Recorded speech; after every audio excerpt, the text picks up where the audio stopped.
presenta. A partir de este momento, todas las voces, padres, representantes o responsables. El Fondo de Previsión RCR Social presenta Conexión 750 con María Alejandra Trujillo.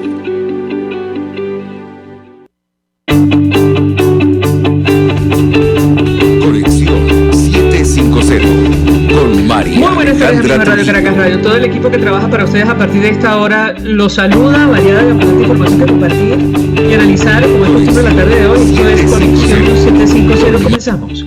Radio Caracas Radio, todo el equipo que trabaja.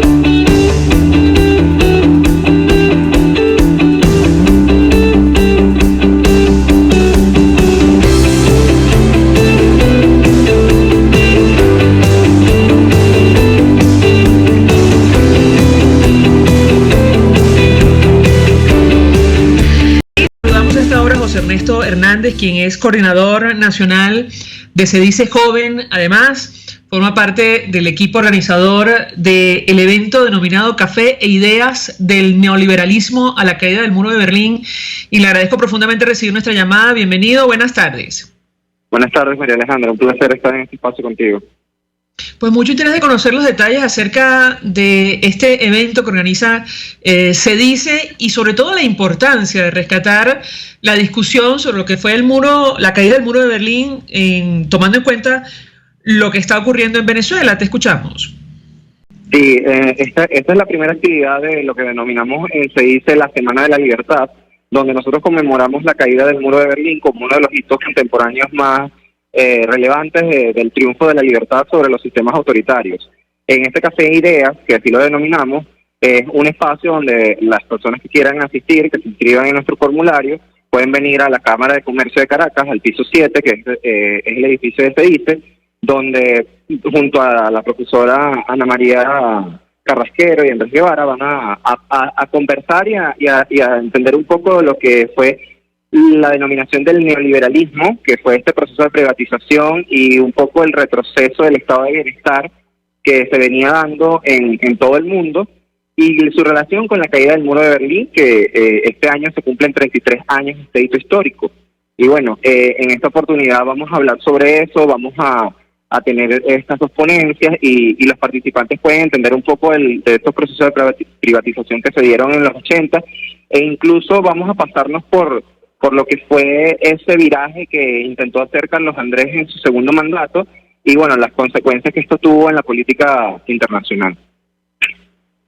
Ahora, en la práctica, José Ernesto, yo insisto, porque esto es importante, hablar de las consecuencias económicas y políticas mundiales luego de la caída del muro de Berlín, una situación como la nuestra. Y te lo pregunto por lo siguiente: hace algunos días conversábamos con el historiador y analista Georg Eickhoff, alemán, quien vivió mucho tiempo en Venezuela, trabajó con la Mesa de la Unidad Democrática, y él nos decía que él recordaba la época de la caída del muro de Berlín, la vivió en Alemania, y se asemejaba, según él, a lo que está ocurriendo hoy día en nuestro país. Y yo quisiera tu comentario, te escuchamos. Sí, lo que pasa es que esto implica entender un poco lo que es el modelo de libertad, de democracia, del liberalismo y las libertades económicas, políticas y sociales frente a modelos autoritarios donde el Estado controla absolutamente todo. En la presencia de regímenes totalitarios donde el Estado se inmiscuye en cada aspecto de tu vida y controla, trata de distribuir la riqueza y tiene un control bastante fuerte sobre la vida de los ciudadanos, eso tiene consecuencias negativas. La economía es algo que no debe controlar el Estado nunca, porque su potabilidad, su crecimiento y su funcionamiento depende de la libre interacción de los miembros del mercado. Entonces, lo que pasó en la caída del muro de Berlín, lo que originó la caída del muro de Berlín, es sin duda el fracaso que implica aplicar el socialismo, porque aplicar el socialismo se basa en sistemas políticos y donde un Estado y un sistema político, un sistema dictatorial, tenga el control absoluto de la economía y muchos aspectos de la vida de cada uno de los ciudadanos. Es algo que no es natural. El ser humano, la libertad es algo intrínseco de la humanidad. Entonces, esas fórmulas económicas que son ficticias y que tienen errores, que se aplican en estos modelos totalitarios, tienen un gran impacto en la vida de los ciudadanos. la distribución de la alimentación, la privación de la libertad de expresión, el derecho a la protesta y todo lo que nos hace crecer como sociedad. Entonces entendemos que durante todo cuando se aplican estos sistemas y tenemos modelos autoritarios, siempre va a haber una resistencia por parte del ciudadano. Y bueno, la caída del muro de Berlín fue una victoria para el mundo libre y para todos los ciudadanos que aspiramos a vivir en un sistema de libertades y donde todos tengamos los mismos derechos y seamos iguales ante la ley. Si me permite, José Ernesto, tenemos que hacer una pausa por ir a publicidad. Al regreso quisiera referirme a otros temas, a dinámicas que ustedes van a desarrollar a lo largo de la semana en el marco de esta disertación en torno a la caída del muro de Berlín. Ustedes, además de hablar de las consecuencias económicas y políticas de lo que fue este hito histórico, también entiendo van a hablar acerca de lo que fue la expresión libre en aquella época. Van a plantearse la creación y destrucción de Venezuela. Sí. También, según he visto en la página de Se Dice, la libertad más que una palabra, y nos llama la atención la discusión que va a haber sobre el totalitarismo versus la libertad. Al regreso yo te pediría un comentario acerca de la agenda que está planteada en el marco de este evento. Vamos a la pausa y al regreso te doy la palabra para contestar. Ya venimos.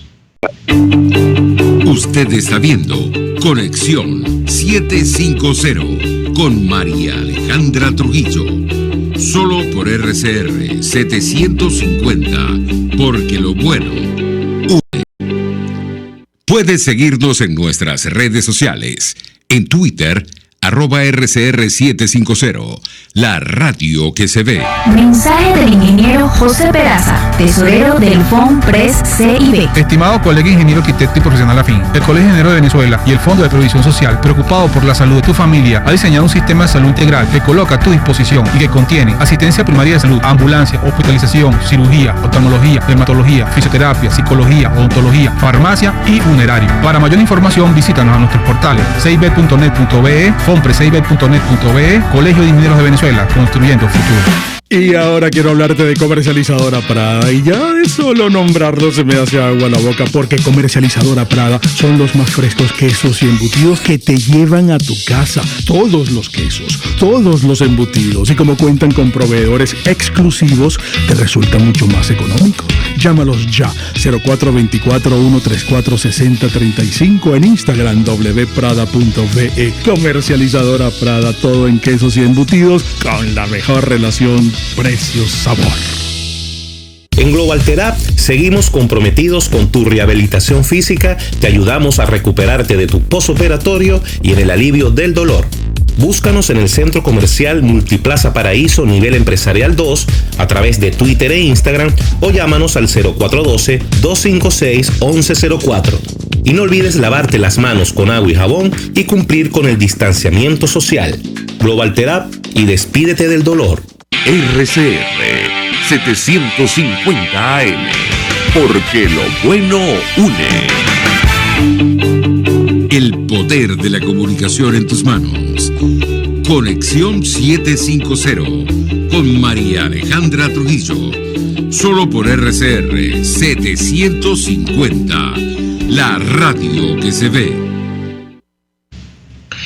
Continuamos, amigos, en Conexión 750, hablando acerca, de esta actividad, de esta semana que organiza Se Dice, que toma como punto de honor un aniversario más de la caída del muro de Berlín, lo que podemos aprender de lo ocurrido en aquella época, tomando además como referencia a lo que ocurre en nuestro país. José Ernesto Hernández nos acompaña, quien es coordinador nacional de Se Dice Joven, pero también forma parte del equipo organizador de este evento. Yo te he dejado una inquietud acerca de otras aristas que ustedes van a desarrollar a lo largo de la jornada. ¿Qué puedes compartir con nosotros? Te escuchamos. Sí, bueno, en esta Semana de la Libertad de 2022 nosotros queremos tocar varios temas relacionados, como lo dijimos al principio, con la caída del muro de Berlín, pero enfocados sobre todo en el tema de la libertad versus los modelos autoritarios. Como lo comentaste, el día martes tenemos un encuentro Zoom con el profesor Alexander Guerrero, donde vamos a hablar de Venezuela, destrucción y creación, una perspectiva de Schumpeter. Y la intención es hacer esa comparación entre lo que sucedió en la Alemania una vez de la ruptura, de la caída del muro, y donde la Alemania que estaba bajo el control de lo que fue la Unión Soviética, logra adaptarse y abrirse a los beneficios de un modelo político de libertades. También vamos a hablar sobre ese mismo martes, tenemos una actividad en la UCB, donde junto con los movimientos estudiantiles, vamos a construir ese muro, pero en forma de protesta. Y es una protesta artística donde vamos a plasmar todo lo que representa ese muro socialista que nos oprime y que nos priva de vivir bajo sistemas dignos y de libertad. Tenemos el día miércoles, que es el día que se conmemoran los 33 años de la caída del muro de Berlín. Vamos a hablar sobre la libertad, que es más que una palabra. Y vamos a tener el testimonio de una persona que vivió en la Alemania durante la construcción y la caída del muro, él fue preso político, y la intención es eso, es ver la libertad como un estilo de vida, y que sin importar lo oscuro que se ve el escenario o lo fuerte que sean estos regímenes autoritarios, la libertad siempre va a prevalecer. Tenemos un Viernes Ideas que también habla sobre el fracaso del socialismo, por qué fracasó a pesar de que tenía todo el poder para mantener aprisionados a la Alemania oriental, a la Alemania del Este, y cómo esto llevó a la ruptura del muro.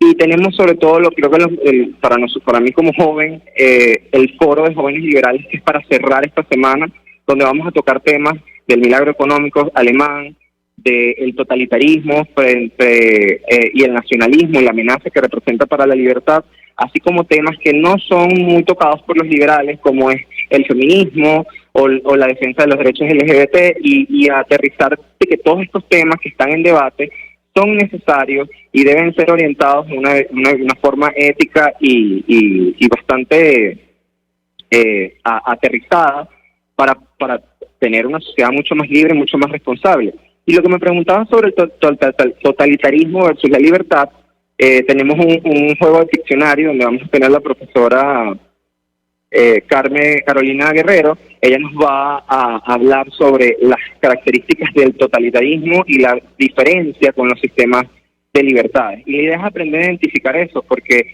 muchas sociedades consideran que los gobiernos deben ser más fuertes y tomar más control, y es aprender a identificar esas amenazas en los contextos que se presentan en la vida diaria de nuestras sociedades, y sí, ubicarnos y ponernos los pantalones de la Alemania de hace 33 años, y que nosotros no tenemos un muro visible que podamos tumbar, pero sí hay una contención a nuestros derechos y a nuestras libertades que debemos derrocar.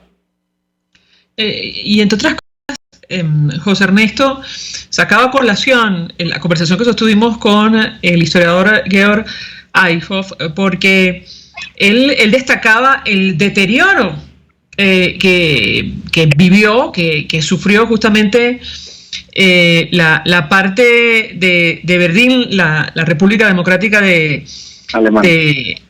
Alemania, la parte comunista, y se asemejaba mucho a lo que lamentablemente está ocurriendo en Venezuela. Yo te pediría un comentario, te escuchamos. Sí, es que es bastante, cuando escuchamos estos testimonios donde hay sistemas totalitarios, podemos entender lo mucho que se meten en nuestras vidas y lo difícil que hace para los ciudadanos. No es en vano que la construcción del muro se hizo porque las personas que habitaban en la Alemania comunista tenían una calidad de vida paupérrima y querían huir de esa realidad. Y bueno, para nadie es un secreto que los venezolanos actualmente somos la ola migratoria más grande de la historia contemporánea, y es precisamente eso, cómo el ciudadano, independientemente de lo poderoso que pueda surgir, pueda verse el sistema totalitario que tiene el control de la fuerza de cualquier nación, siempre va a buscar vivir en libertad. Y es así cuando tú observas esta historia, estos testimonios y este evento, tú puedes identificarte entiendes por qué fue un cambio tan abrupto para los alemanes, y es un llamado de atención a no solamente derrocar esos sistemas y superar esos sistemas que que oprimen nuestras libertades, sino también un llamado a la acción para que esto no vuelva a ocurrir. Y creo que los alemanes aprendieron muy bien todo lo que les tocó vivir y actuaron en consecuencia y siguen fomentando este tipo de cosas alrededor del mundo a través de los testimonios y formación en cuestión de libertades y democracia. Y sí, es bastante triste, tú te logras identificar, pero la intención de nosotros en esta Semana de la Libertad es aprender de lo que ellos vivieron, identificar las similitudes que tenemos y actuar en función de superarlo y dejar atrás ese amargo capítulo. Tú mencionabas el milagro económico alemán, que será tema de discusión y de debate en el foro de jóvenes liberales, y yo te pediría un comentario, porque entre otras cosas, después de esa época, de la caída del muro, el fin del comunismo, Alemania, la parte socialista, comunista, pudo recuperarse. Yo te pediría tu opinión, tu análisis al respecto. Te escuchamos.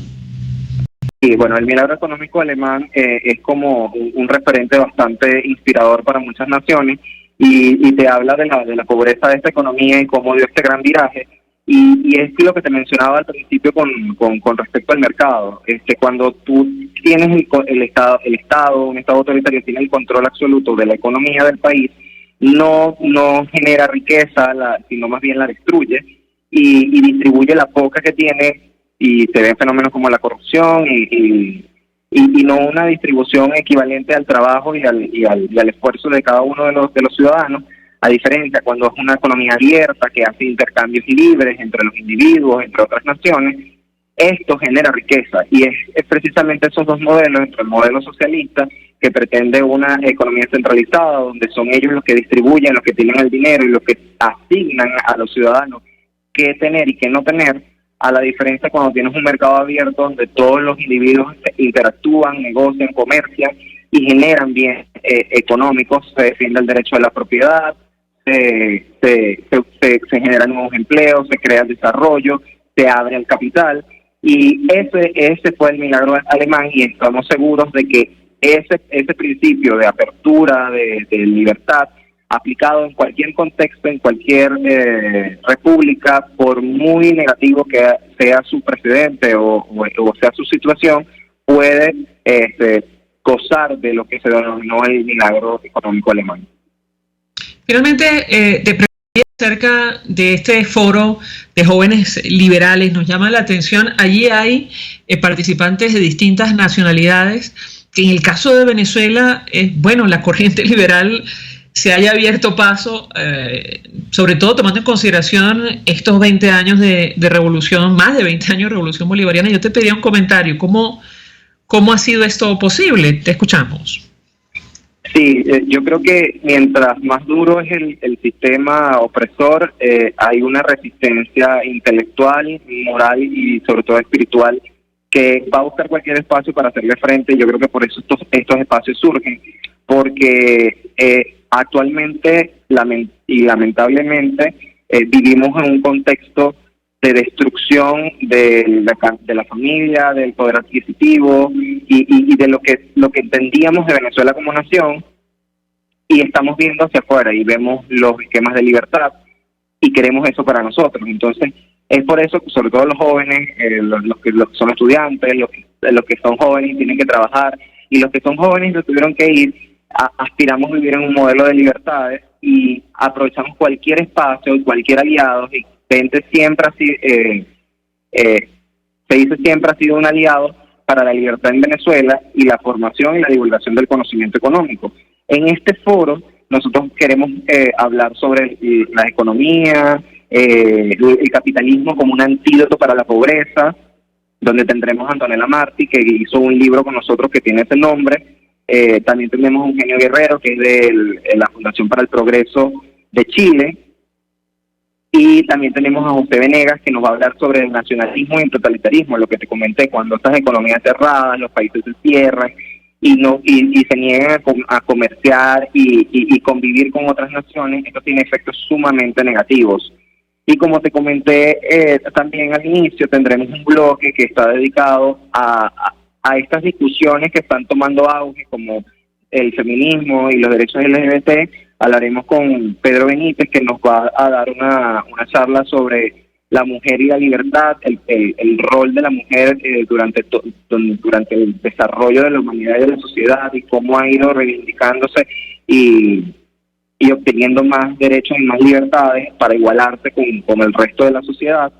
Y también tenemos un módulo de libertad y prejuicio que va a hablar de esa defensa de la igualdad ante la ley y de los mismos derechos y los mismos deberes que tenemos como ciudadanos, sin importar la orientación sexual o la identidad de género. Y sí, o sea, nosotros sí vamos a seguir trabajando en los jóvenes independientemente, mientras más se nos oprima, vamos a buscar el menor o el mayor de los espacios para expresar nuestra voz y para abrirnos a ideas nuevas para la reconstrucción de este país. ¿Qué deben hacer las personas que quieran participar en el evento, José Ernesto?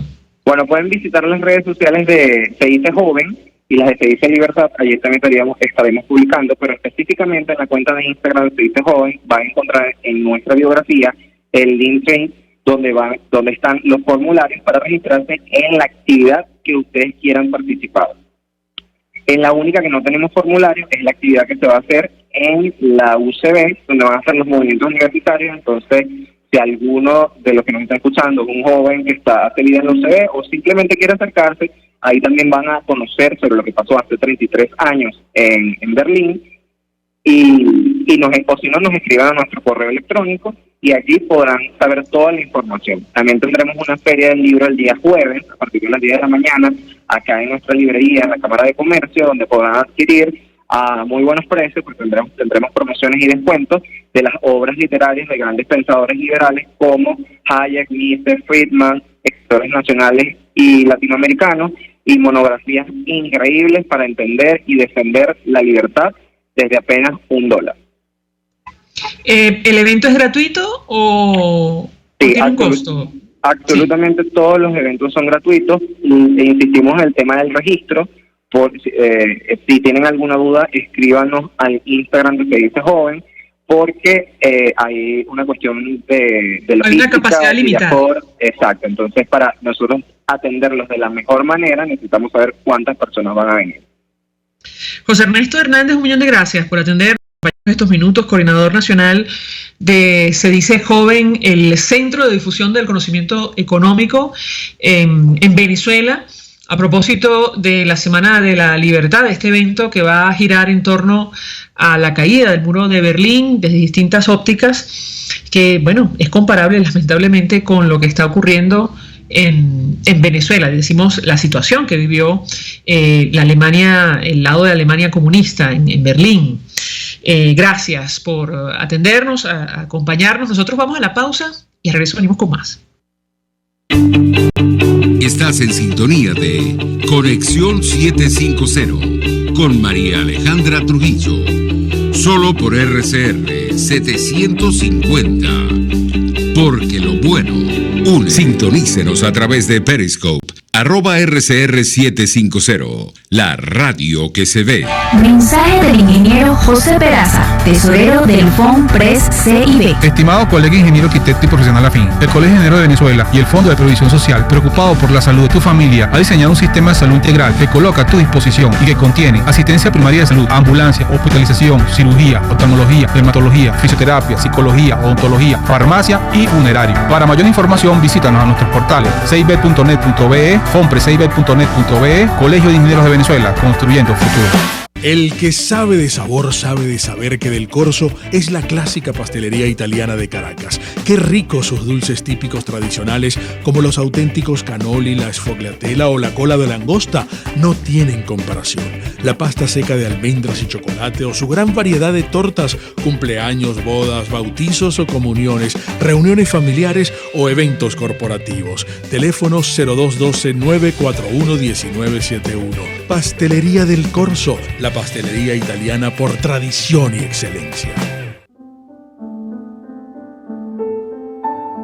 La Academia de Ciencias Físicas, Matemáticas y Naturales presenta El progreso tiene su ciencia. Hoy presentamos a Arnoldo Gabaldón y su lucha contra el paludismo. En 1961, Venezuela logró un triunfo en el área de la salud pública. Un dictamen de la Organización Mundial de la Salud declaraba a Venezuela como el primer país de la región en erradicar el paludismo de su territorio. Arnoldo Gabaldón, médico trujillano, parasitólogo y epidemiólogo, fue el protagonista de esta maravillosa hazaña. El paludismo o malaria, infección parasitaria transmitida por la picada de un mosquito, había diezmado por tantos años a la población venezolana que era el responsable de la tasa negativa que caracterizó el crecimiento del país a principios del siglo XX. Gabaldón observó en estudios realizados por más de 20 años que la intensidad del paludismo era proporcional al número de picadas del mosquito dentro de la casa. La clave estaba entonces en disminuir las poblaciones del insecto para así disminuir la tasa reproductiva de la enfermedad, algo que se logró con el rociamiento periódico con DDT, la mejora de la vivienda y el manejo de las aguas usadas como criaderos naturales del mosquito. El principio del control del paludismo aún sigue vigente mientras los países progresan con nuevas tecnologías hacia su definitiva eliminación. Por contraste, esta enfermedad avanza nuevamente por todo el territorio venezolano ante la mirada indiferente del Estado. Ante la ausencia de políticas efectivas de salud, urge rescatar los valores éticos que acompañaron y guiaron al doctor Antonio Gabaldón, científico, educador, pero ante todo, ciudadano ejemplar, en su lucha exitosa contra el paludismo en Venezuela. El progreso tiene su ciencia. La Academia de Ciencias Físicas, Matemáticas y Naturales presentó El progreso tiene su ciencia. Desde los sectores populares del país se escucha una clara señal. Es el radar de los barrios. Evelyn Martínez y la red de ciudadanos le invitan a identificar amenazas, ubicar soluciones y hacer seguimiento eficiente a las problemáticas de cada sector. Un espacio contra la polarización donde se construye de abajo hacia arriba y de adentro hacia afuera. El radar de los barrios, de lunes a viernes, a partir de las 10 de la mañana, solo por RCR 750 AM. RCR 750 AM, porque lo bueno une.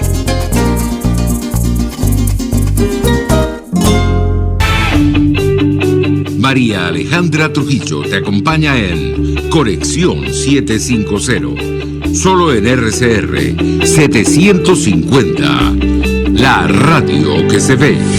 Claro y raspado. Continuamos, amigos, en Conexión 750 y esta hora saludamos al profesor Guillermo Tela Veledo, quien es politólogo, profesor de las Universidades Metropolitana y Central de Venezuela. Gracias por atendernos. Buenas tardes. Muchas gracias, María Alejandra. Saludos a la audiencia. Pues mucho interés de conocer su opinión y análisis acerca del tema que nos ocupa, que tiene que ver con el posible reinicio de negociaciones en México entre el régimen de Nicolás Maduro y la plataforma unitaria. Yo le pediría un primer comentario sobre este tema, profesor. Lo escuchamos. Bueno, primero que estamos con una gran expectativa porque el retorno de esas negociaciones quiere decir que han estado conversaciones preliminares, o bueno, estas conversaciones intermedias entre las dos delegaciones, fuera del ámbito de México, pero además conversaciones triangulares en los países que apoyan el proceso y el gobierno venezolano y la plataforma unitaria. Así que están haciendo su trabajo. Y es de gran expectativa porque, bueno, nos acercamos al final del año 22, viene el año 23, que es el comienzo del año preelectoral.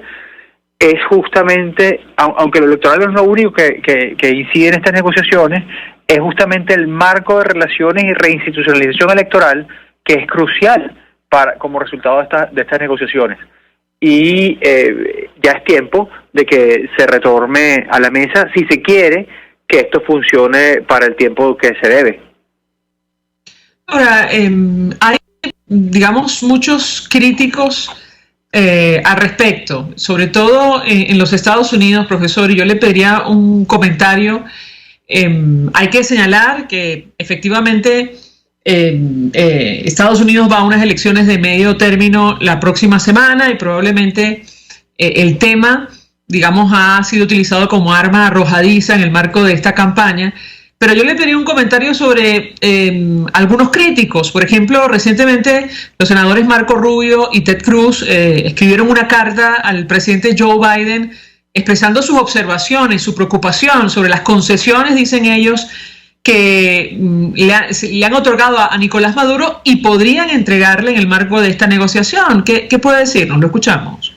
Bueno, todas las restricciones, todas las sanciones, todas las medidas unilaterales de un Estado hacia otro que se usan para presionar son parte también de las armas que se usan para aliviar en momentos de negociación, en momentos de acuerdo. No debería ser escándalo que eso fuese así.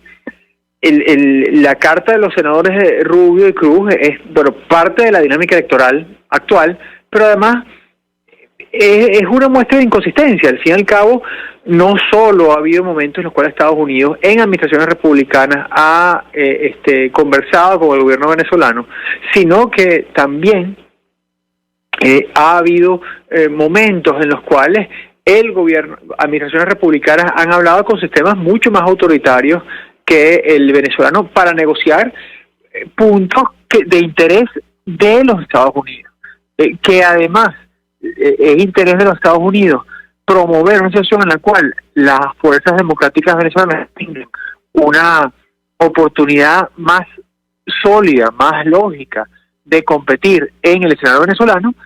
Sería simplemente contraproducente que esta presión política que hacen ellos intervenga en contra de eso. Así que yo lo veo más como un ejercicio de inconsecuencia, pero lógico en la jugada política de los propios Estados Unidos. No se trata del interés de los venezolanos en ese caso, sino del interés de su propia dinámica política en las elecciones. Comprensible, pero bueno, lamentable. Ahora, nos llama la atención uno de los puntos que ellos destacaban en esa carta.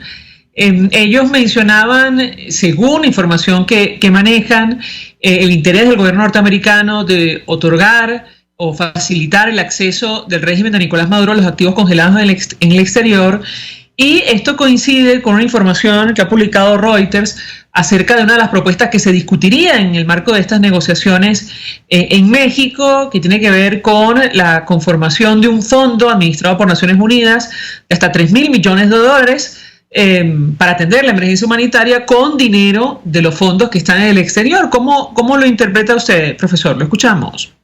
Bueno, el temor es que el gobierno venezolano administre unos dineros que han estado justamente en peligro por las acciones del gobierno venezolano.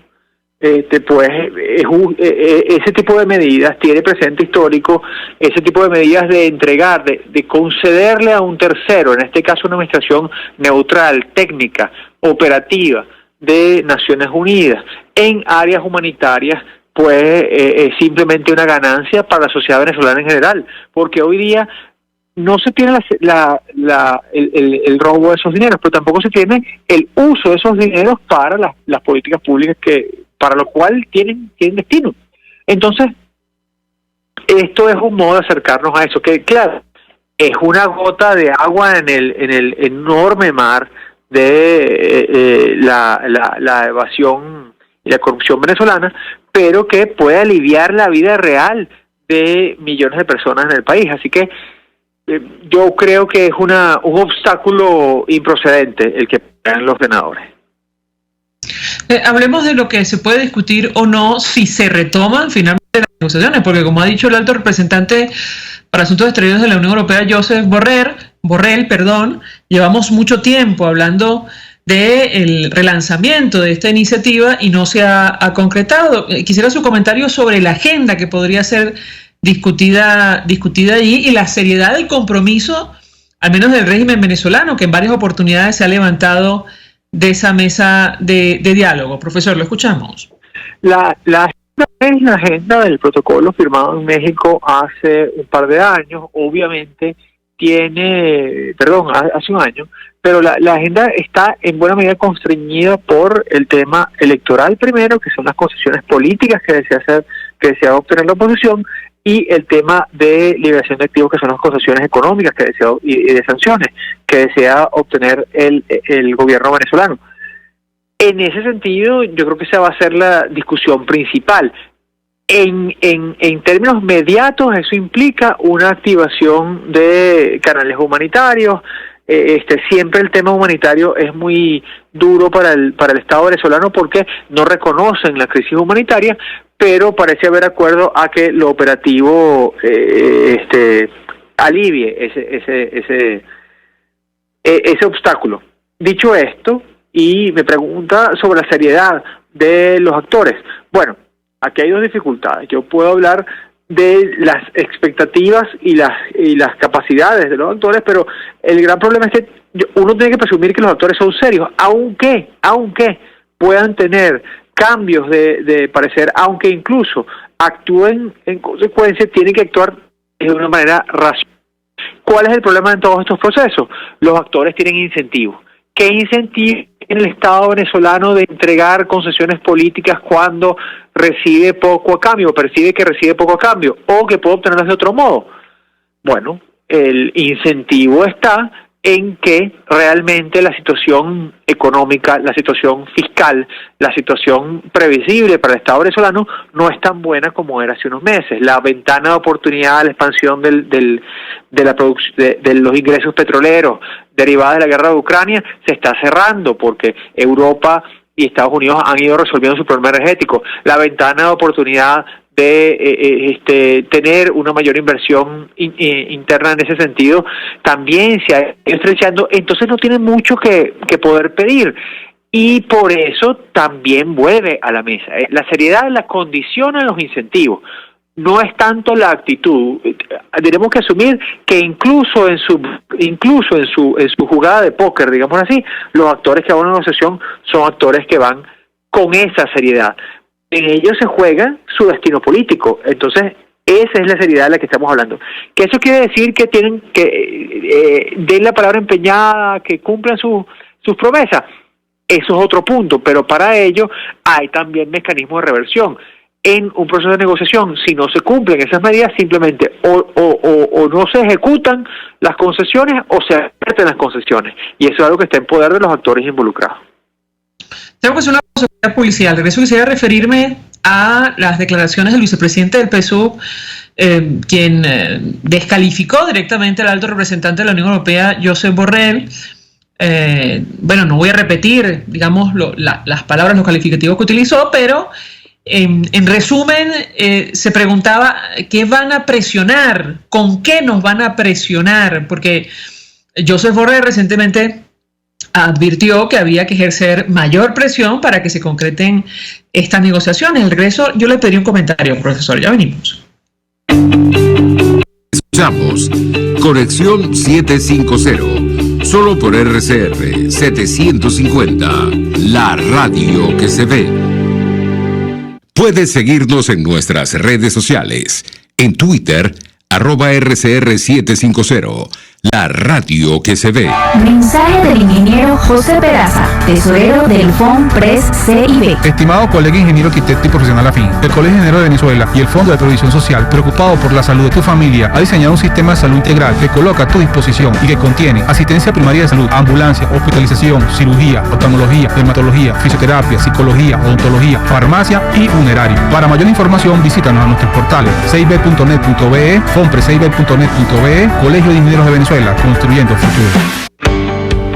Cuando hablamos de Honda, hablamos de Distasi Motors, el concesionario Honda que pica adelante en precios, condiciones y servicio.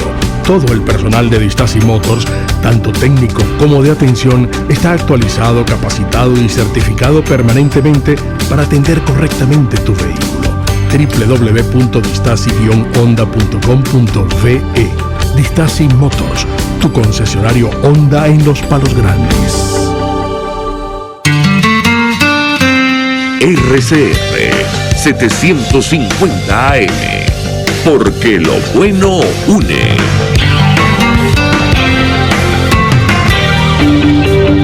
El poder de la comunicación en tus manos. Conexión 750 con María Alejandra Trujillo. Solo por RCR 750, la radio que se ve.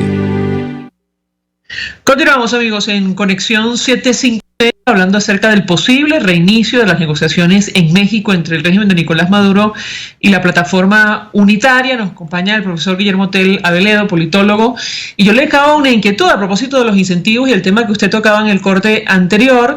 El vicepresidente del PSUV ha salido a descalificar al alto representante de la Unión Europea para Asuntos Exteriores, Josep Borrell, quien habló de la necesidad de presionar para que se concrete el reinicio de las negociaciones, y él se preguntaba con qué nos van a presionar. ¿Qué responder a una inquietud o una declaración de esta naturaleza, profesor? Lo escuchamos. ¿Cómo lo lee usted? Adelante. Esa no es una inquietud, esa es una pregunta retórica que tiene su propia respuesta en el planteamiento. El vicepresidente del PSUV está haciendo eso justamente porque es un convidado de piedra. Sabemos ese estereotipo del policía bueno, el policía malo, y tenemos aquí el policía impotente que está viendo en el cuarto de al lado lo que están haciendo los otros. En buena medida está tratando de intervenir, de convertirse en un spoiler interno de cualquier concesión, poniéndose la cara a el presidente Maduro y a los agentes del presidente Maduro en este proceso. Es parte de la dinámica interna del oficialismo y está arrastrando eso. Con respecto a la propia Unión Europea, pues parece sugerir que cualquier cosa más que haga es una exageración, es un despropósito, o al revés, que la Unión Europea no se va a atrever, que la Unión Europea es blandengue, es suave, y que ¿qué tanto pueden hacer?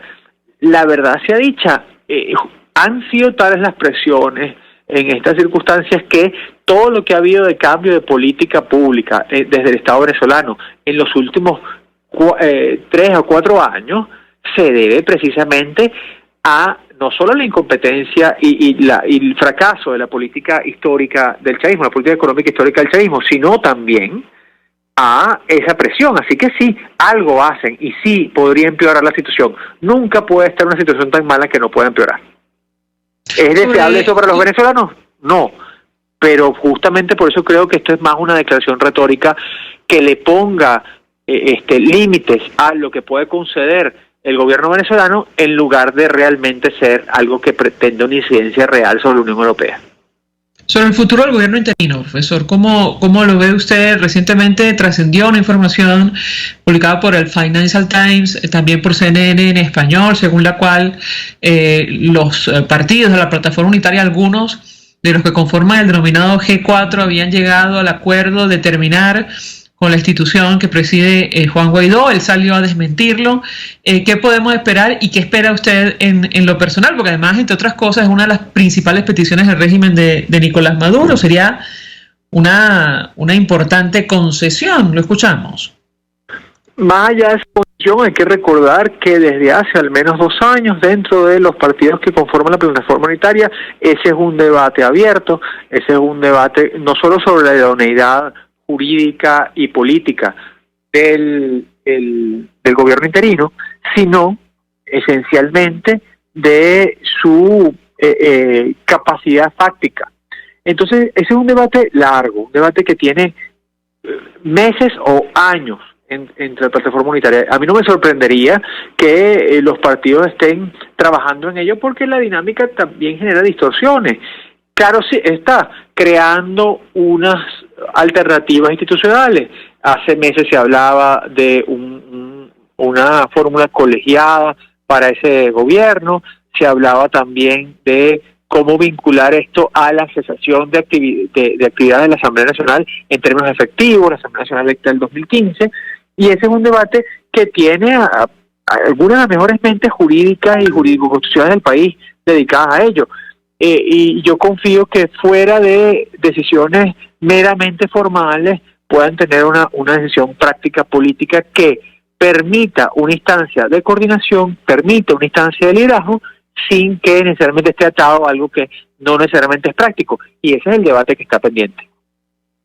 En su opinión, ¿qué es lo más conveniente? Es decir, porque la eliminación sin pedir nada a cambio del gobierno interino, dejaría el camino libre a Nicolás Maduro para obtener reconocimiento internacional y tener acceso a los activos en el exterior. ¿Qué opina usted, profesor? Lo escuchamos. Se ha planteado la fórmula de una suerte de fideicomiso, de comodato, de alianza colectiva que tenga esta misma posición en términos formales. La verdad sea dicha, sí hay una afectación, y ese es el argumento más fuerte de parte de quienes son partidarios de mantener el status quo en torno al gobierno interino, pero a la vez ese es el único argumento del cual depende su existencia, lo cual pone a esa instancia en un aprieto para poder persistir. Yo creo que lo más conveniente es que se revisen las alternativas formales para proteger los activos, que no implique una instancia que genere desconfianza y suspicacia en un liderazgo que se necesita coordinado. Y eso implica ver más allá de la formalidad del asunto político interno para ver cuál es la formalidad de lo que requieren esas instancias acreedoras, esas instancias que tienen resguardados los activos. También hay que ver que esos estados tienen una voluntad política determinada. Esa voluntad política puede responder a diversas fórmulas, así que es algo que tienen que plantearse con esos estados.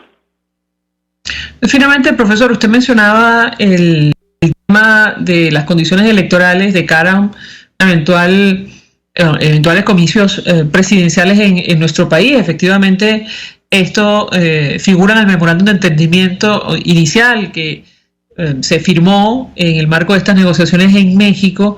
Yo le pedí un comentario, y lo hemos venido analizando con otros invitados. El informe de la misión de observación electoral de la Unión Europea es demoledor, si me permite, en torno a la ausencia de división de poderes, digamos, la intervención de otras instituciones como el Tribunal Supremo de Justicia en el marco de procesos electorales en nuestro país. ¿Qué expectativa tiene usted en lo personal en torno a este tema? ¿Cuánto se puede avanzar para conseguir condiciones para la celebración de elecciones libres, transparentes y verificables en nuestro país? Lo escuchamos. Pues me alegra que preguntes cuánto se puede avanzar y no cuánto se debe avanzar, porque deber avanzar es un trecho larguísimo, pero cuánto se puede avanzar dentro de circunstancias actuales. Obviamente, más allá de hacer una respuesta posibilista, los políticos deben tratar de exigir, o pueden tratar de exigir, una aspiración hacia un arreglo dentro de lo que ya ha sido una práctica electoral. Las elecciones en Venezuela son injustas, las elecciones en Venezuela son desiguales, el campo electoral venezolano es no competitivo, y aún así, en esas circunstancias, las fuerzas democráticas, las fuerzas alternativas al Estado venezolano han logrado victorias parciales, pero han logrado también victorias generales, en condiciones políticas incluso peores que hoy, sin rectores electorales afectos a la sociedad, con menos observación electoral, etcétera, etcétera. Hay una serie de garantías parciales que en procesos transicionales se pueden tener, y yo creo que a esas se puede aspirar razonablemente. Hay que aprovechar hasta cierto punto que el Estado venezolano tiene una especie de confianza en que no solo su relativa ventaja en las encuestas, sino además su relativa posición de fuerza efectiva le puede ayudar sin tener que hacer acciones de fraude descaradas. A la vez vemos que esas mismas acciones han podido ser derrotadas internamente. Vimos el caso de Barinas, que siempre es esperanzador, en circunstancias electorales sí cortas, sí truncas, sí chucutas, así que a partir de ahí se debe plantear. Si queremos lo perfecto, simplemente no va a ocurrir en el corto plazo y estaremos otra vez postergando esas oportunidades.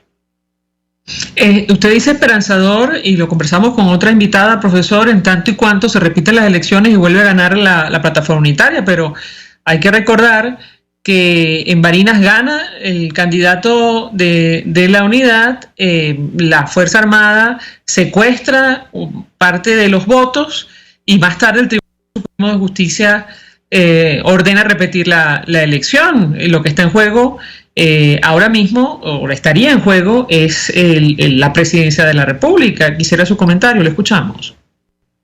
No solo está en juego eso, está en juego la movilización y organización de los partidos para las elecciones parlamentarias del año siguiente. No está descartado que sean unas elecciones generales, eso es algo que estaba en conversaciones. No está descartado que incluso esas elecciones generales afecten los gobiernos locales, regionales y los cuerpos legislativos estadales y municipales. Así que está mucho más en juego. Toda esa dinámica de poder que condicionaría necesariamente a quien sea presidente de la República a partir del año 25 es parte de esa posibilidad cierta. Si hay una mejor distribución de poder, incluso un gobernante del PSUV va a tener dificultades para querer gobernar de manera absoluta. Así que todo eso está en juego, todo eso está en juego. Si simplemente abandonamos la ruta electoral, abandonamos esa posibilidad, de una vez va a haber otro sexenio más sin ninguna posibilidad de avance. Y estaremos repitiendo esta misma entrevista en 6 años. Profesor Guillermo Tela, muchas gracias por atendernos, acompañarnos estos minutos, politólogo, profesor de las Universidades Metropolitana y Central de Venezuela, expresando opinión y análisis acerca del tema que debatimos, que tiene que ver con el posible reinicio de negociaciones en México entre el régimen de Nicolás Maduro y la plataforma unitaria. Nosotros nos despedimos y lo hacemos a nombre de Jaime Estares en la dirección general de la estación, en la gerencia de producción Willy Charcaya, en la producción Jay Pacheco, en los controles Gregorio González, quien tuvo el placer de acompañarles, María Alejandra Trujillo.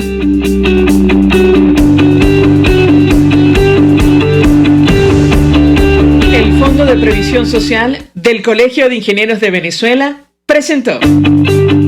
RCR presentó Conexión 750 con María Alejandra Trujillo. Solo por RCR 750, la radio que se ve.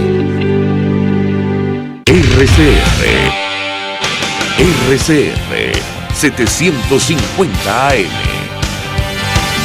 Porque lo bueno une.